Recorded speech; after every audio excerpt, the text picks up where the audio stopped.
Iisus spune că dacă împărăția lui Dumnezeu este înăuntru nostru, atunci vom propovădui ca și alții să audă despre Dumnezeu și să vină la El să fie tămăduiți.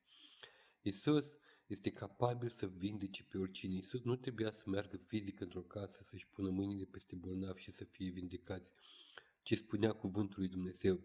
Este și întâmplarea când un ostaș vine la Iisus și roagă să spună numai un cuvânt și robul lui va fi tămăduit. Și Iisus a spus cuvântul lui Dumnezeu și acel rob a fost tămăduit. Astăzi, când propovăduim cuvântul lui Dumnezeu și oamenii vin la Dumnezeu, primesc aceleași tămăduiri.